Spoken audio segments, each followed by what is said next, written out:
नमस्कार दोस्तों, ओजेडी computer education के आपके अपने यूट्यूब चैनल पर फिर एक बार आपके साथ हाजिर हूँ जावा प्रोग्रामिंग की एक और क्लास के साथ में। जैसे कि मैंने आपको बताया कि हम लोग यहाँ पे अब क्या सीखने वाले हैं, जावा प्रोग्रामिंग के सेशंस में प्रोग्राम कैसे क्रिएट करते हैं। तो काफ़ी सारी मैंने अभी तक 2 या 3 प्रोग्राम्स का वीडियो आपको समझाया, कोशिश की उसमें ये समझाने की। तो आइए देखते हैं कुछ और टारगेट्स हैं जो आपके स्कूल या कॉलेजेस में आपको एक्सपेरिमेंट करते हुए मिल रहे होते हैं, तो वो आप यहाँ पर चेक कर सकते हो। चलिए ये देखते हैं। तो आज के टारगेट क्या है हमारे, write a program to calculate area and circumference of circle, है ना। और दूसरा टारगेट है मेरा, write a program to interchange और swap the value of 2 variables value. तो इन 2 प्रोग्राम्स को हम लोग बना के देखेंगे और देखेंगे कि किस तरीके से जावा पे हम लोग और प्रैक्टिस अच्छे से कर सकते हैं। तो आई होप कि जो प्रोग्राम मैंने आपको पहले दिए थे अपने सिस्टम पे बना के देखे होंगे और उनको ट्राई भी किया होगा, है ना।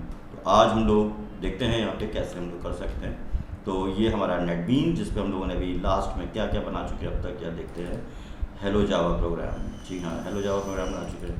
हेलो वर्ड बना चुके हैं, सिंपल प्रोग्राम बनाया, सिंपल इंटरेस्ट बना चुके हैं हम लोग, है ना। और स्क्वायर एंड क्यूब बना चुके हैं, सम ऑफ नंबर्स बना चुके हैं। तो आई होप कि इतना तो समझ में आ गया ना कि इनपुट कैसे लेना है और आउटपुट कैसे देना है।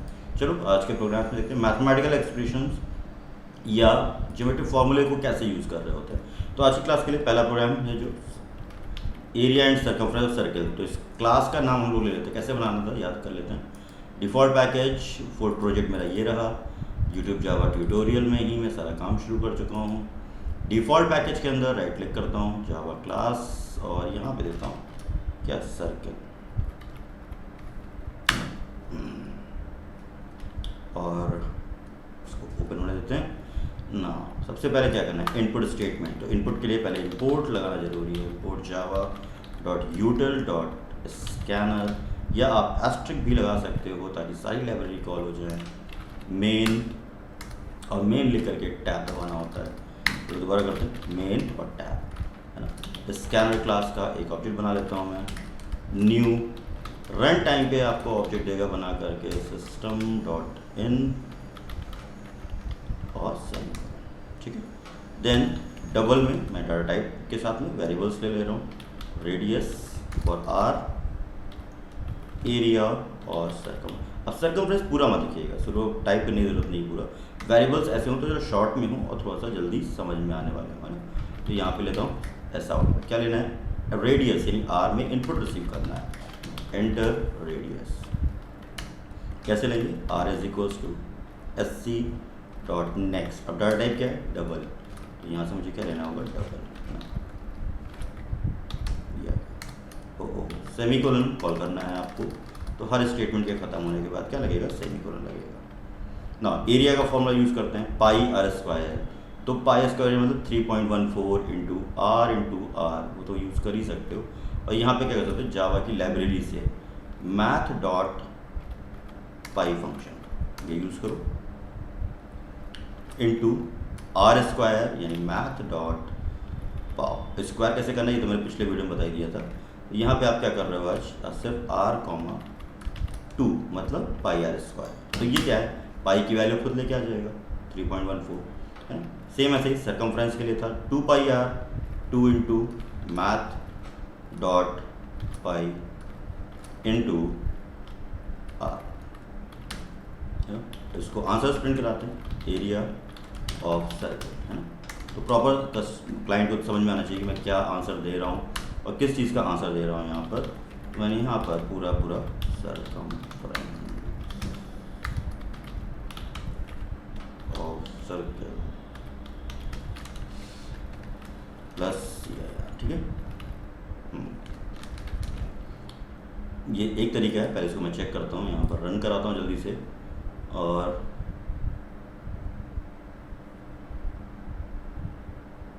तो मैं रेडियस देता हूँ 3। तो ये क्या है, ये आउटपुट आ रहा है मेरे 3 area of circle pi square के थ्रू, और ये ठीक है ना। अब ये तो था एक तरीका। सपोज आपके टीचर ने, आपके फैकल्टी ने, आपके इंस्ट्रक्टर ने मना कर दिया कि भाई ये नहीं यूज़ करना है, आप क्या करोगे। तो फिर हम लोग को अपना क्या करना है, अदर विदाउट लाइब्रेरी हम लोग करके देखते हैं ना।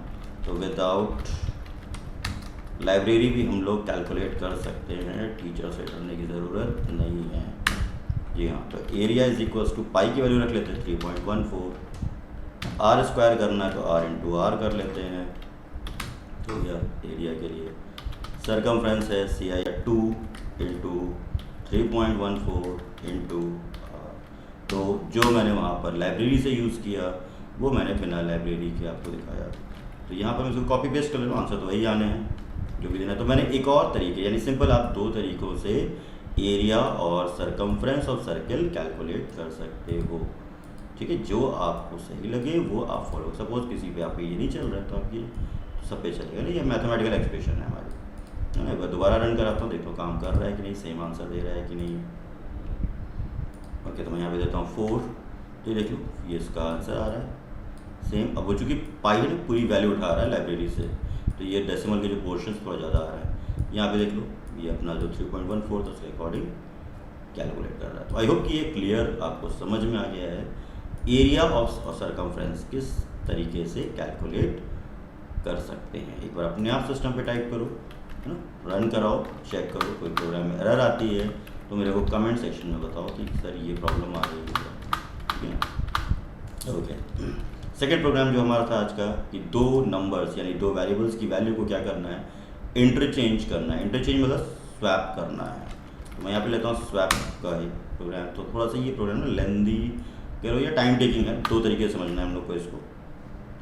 तो इनपुट ले लेते हैं, इंपोर्ट। अच्छा, मैं इंपोर्ट नहीं ले रहा हूँ, मान लीजिए मुझे कांस्टेंट वैल्यूज ही यूज़ करनी है इस प्रोग्राम में, तो मैं क्या कर रहा हूँ कि मैं कुछ नहीं ले रहा। Simple INT A is equals to मैंने 90 सेट कर दिया, B की वैल्यू मैंने यहाँ पे 45 सेट कर दी। ये क्या है, ये कांस्टेंट है, इसको लिटरल्स भी बोलते हैं यहाँ, है ना। और इसके थर्ड वेरिएबल में ले लेता हूँ, तीसरे वेरिएबल में यहाँ पर, है ना। ये मैंने वैल्यूज़ पहले से असाइन कर रखी हैं। तो यहाँ पे मैं दिखाता हूँ पहले तो ओरिजिनल वैल्यूज़ क्या आई हैं प्रोग्राम में, तो क्या क्या दिया है वो देखता हूँ। उसके बाद में क्या होगा, ये वैल्यूज़ चेंज हो जाएंगी। ए की वैल्यू मैंने क्या असाइन की पहले वो दिखाएगा प्रोग्राम मेरा। ठीक है, देन बी के इनपुट भी आप ले सकते थे, इनपुट लेने के तरीके मैंने आपको बता दिए हैं, है ना। तो पहले इतना प्रोग्राम चला के देखते हैं हम लोग, है ना। तो ये देखो शिफ्ट F6 से ये मैंने क्या किया, शिफ्ट F6 से रन कराया प्रोग्राम को, और ये क्या दे रहा है, जो मैंने वैल्यूज़ ओरिजिनली असाइन कर रखी हैं वो आ रही हैं। अगर आपने इनपुट दिया होता तो वो वैल्यूज़ आ रही होती हैं यहाँ पे ना। अब मैं क्या करता हूँ, इंटरचेंज स्वैप करता हूँ। टेम्प इज इक्वल्स टू ए की वैल्यू मैंने किसको दे दी है इस समय, टेम्परेरी यानी टेम्प वेरिएबल को। ए इज इक्वल्स टू बी, तो किसकी वैल्यू किसको मिल रही है, बी की वैल्यू पास ऑन हो रही है ए के पास। ए की वैल्यू बी को नहीं मिल रही, ए की वैल्यू टेम्प के पास है ना, और बी की वैल्यू ए के पास चली गई। अब B is equals to temp, चूँकि ए को होल्ड कर रहा था तो यहाँ पे सिंपल मैं कॉपी कर ले रहा हूँ मैसेज अपना वही वाला। तो कंट्रोल सी फंडामेंटल भी समझ लीजिए क्या है, और यहाँ पे क्या दे दिया, स्वैप वैल्यू। तो ये जो तीन लाइनें हैं आपकी, ये जो तीन लाइनें थी हमारी, क्या कर रही हैं, उन वैल्यूज़ को आपस में इंटरचेंज या बदल रही हैं। ठीक है, एक बार शिफ्ट F6 से दोबारा रन करा के देख लेता हूँ। तो ये देखिए वैल्यूज़ क्या हो गई, इंटरचेंज हो गई हैं यहाँ पे ना। इसी प्रोग्राम में थोड़ा सा और चेंजेस करते हैं। अगर आप चाहो, सपोज आपके टीचर ने या आपके स्कूल कॉलेज में किसी ने भी कह दिया भाई तीसरा वेरिएबल मत यूज़ करो, तो आप मैथमेटिकल ऑपरेटर्स का इस्तेमाल भी कर सकते हैं। मैं एक काम करता हूँ, मैं दूसरे प्रोग्राम में आता हूँ। दूसरे प्रोग्राम में आपको इनपुट लेना और बिना थर्ड वेरिएबल के यूज़ करना भी सिखा देता हूँ। तो जल्दी से हम लोग फटाक से अपना तीसरा प्रोग्राम बनाते हैं। जी हाँ, स्वैप टू यानी इंटरचेंज करने का एक और तरीका। और इनपुट के साथ हम पहले क्या लेंगे, वैल्यूज़ लेंगे। तो इंपोर्ट जावा डॉट यूटिल स्टेटमेंट ले लिया, मेन ले लिया, एक स्कैनर क्लास फिर से हमेशा की तरह, new scanner system dot in, values के लिए enter value in A and B, INT A is equals to SC dot next INT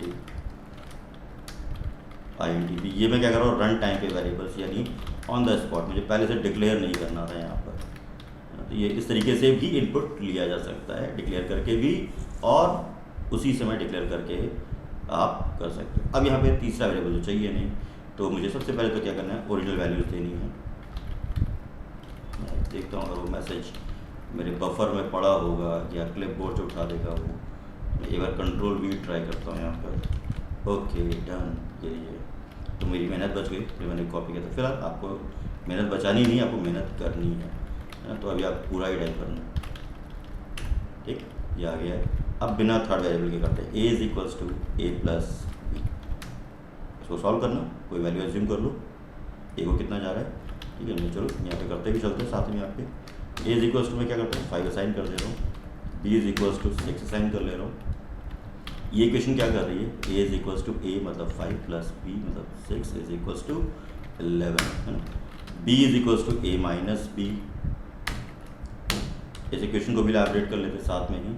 A is equals to B is equals to A मतलब 11 minus B यानी 6 is equals to 5 ना।